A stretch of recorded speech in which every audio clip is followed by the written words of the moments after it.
This message is to all our would-be accomplices and white allies. What did she say? This message is to all the white people who have BLM in their bio. What?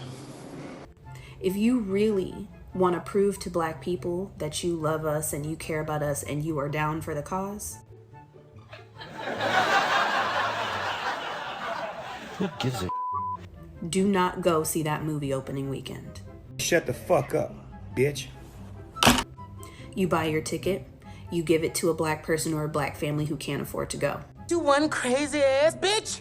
And then you go sit at that theater in front of the doors. Like that's ever gonna happen. What a load. You make sure that you use your body to block us from anybody who would be coming in that theater to do us harm. That is your job. What the fuck is this?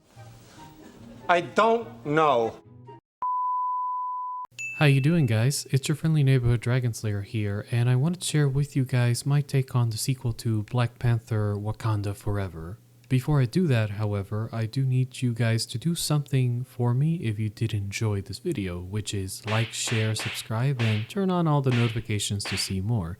Remember, every time I see you guys do this and also putting a comment down below and watching the video to completion, it lets me know that I've made someone's day 10 times better.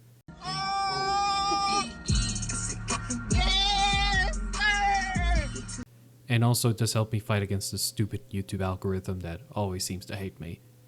Get in my belly! Come on! But now, let's actually get into the review. Now, I will try to not provide spoilers, but the matter of the fact is that Wakanda is mourning the loss of their king T'Challa, aka rest in peace Chadwick Boseman, and during this period of sadness, many nations of the world are trying to take advantage of his death in order to steal Wakanda's vibranium weapons and other types of technology for their nefarious purposes. Of course, Wakanda puts a stop to these nations' plans, but eventually this causes the US to accidentally spark a conflict between Wakanda and the Mayan fish people led by Mr. Namor. Who? Now, what you do need to know is that Shuri Okoye and T'Challa's ex-wife go on a very tough journey filled with much pain and sorrow, mostly for Shuri, in which activist-fueled Namor is the cause of most of it. Oh, there's a big surprise. That's an incredible. I think I'm gonna have a heart attack and die from that surprise. Also, the Ironheart chick is introduced, but she's so relevant in this movie that I won't mention anything about her except that her Iron Man suit looks like a Power Ranger mecha sword.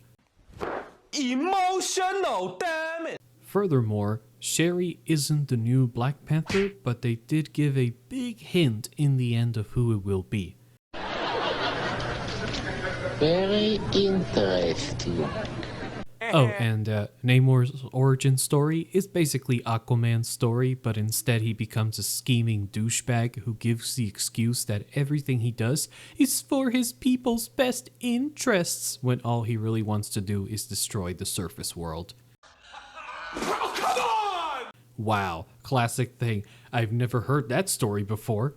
You suck. However, one of the glaring problems that is made quite apparent in this movie is that it has way too many filler scenes that make the movie 30 minutes longer than it needs to be, which is kind of funny because Black Panther was actually 30 minutes less than this movie, and yet the scenes don't contribute anything to this movie's plot. Excuse me, what?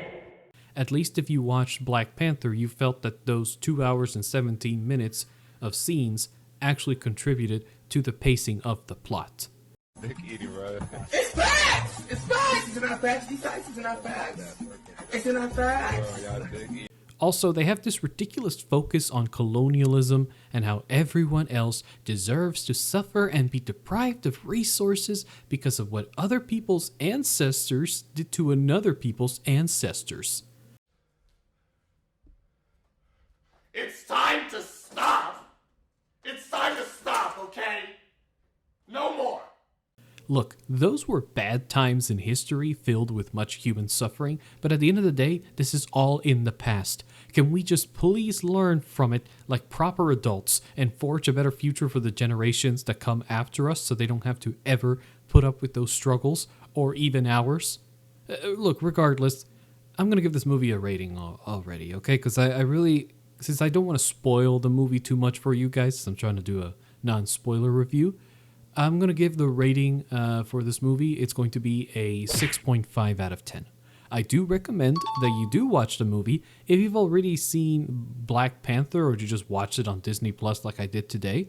But again, I do have to warn you that if you're not the patient type of person, the many filler scenes that this movie has may drive you away from enjoying the rest of the film, which I consider to be an above average sequel to its more superior predecessor. And I would say that it's quite a fair assessment on my end.